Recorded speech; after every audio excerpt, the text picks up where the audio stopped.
for those who may not be familiar, Argonne National Laboratory is outside of Chicago. It's sunny here too. The paella is not as good as in Valencia, I'm sure.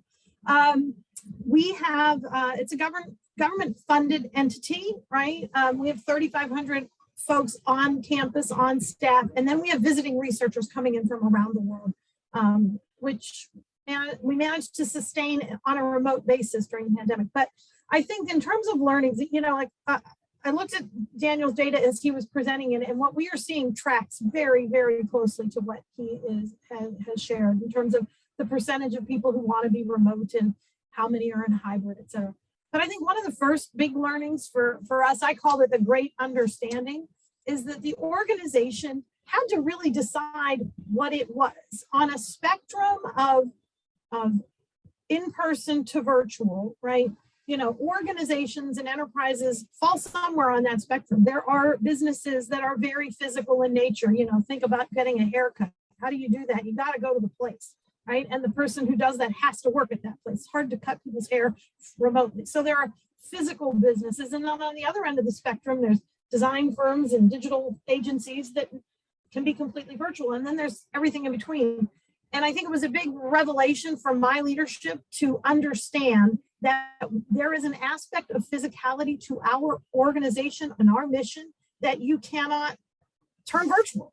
You cannot do process nuclear waste, for instance, in your kitchen at home, right? There's facilities that are needed, sensors and monitors and safety equipment, and it has to be attended by people who are monitoring the monitors. And some of that can be done remotely, but there's a physicality to the place. And so for the leadership team, it was kind of an aha moment when they're like, yeah, we can't do everything virtually. Even if everybody wanted to be virtual, that's just not us.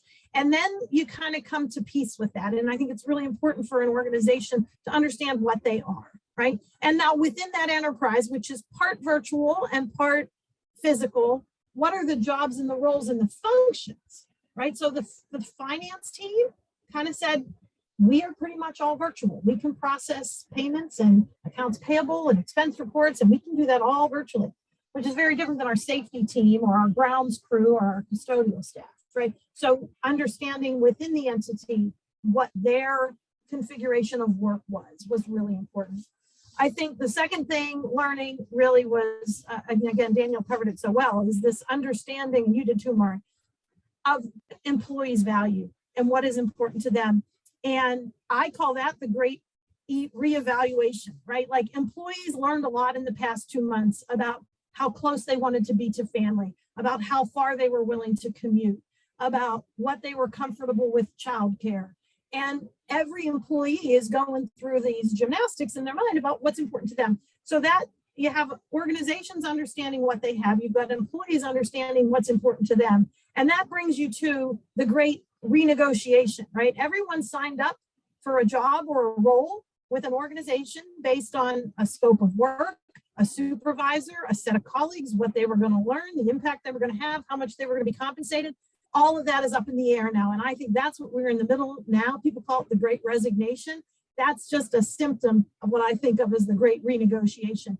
Because for every person who wants to be at the office, having the personal interaction, the extroverts, the collaborators, there are people who don't. So I think it's so important that organizations can start to say, here's what I offer, and pull in the people that match what they offer. That's that great renegotiation. At the end, it's going to be a great equalization, right? And people will migrate to those organizations and enterprises that match up with what they value. So that's what I see happening. We're in the middle of it. People are nervous about it. HR thinks they're bleeding talent. And they are, and the talent market is hot and tight, but I think it is going to equalize. It's just going to take some time. But the more organizations can say, this is what we are, this is the physicality or lack thereof of our enterprise, of our work, and here are the tools, you know, I think we'll get there. So. Thank you, Leslie. We're hearing a lot too that the role of the manager changes quite a bit in this dynamic because of the people who are remote versus not, and that frontline manager, there's a whole set of skills that aren't even there. Have you been running into that with your organization as you try to navigate this? Sure, absolutely. Because I think first it's a cultural thing. You've got to be willing to have these conversations, and people tend to want to shy away from them because they can be difficult, they can be risky, right?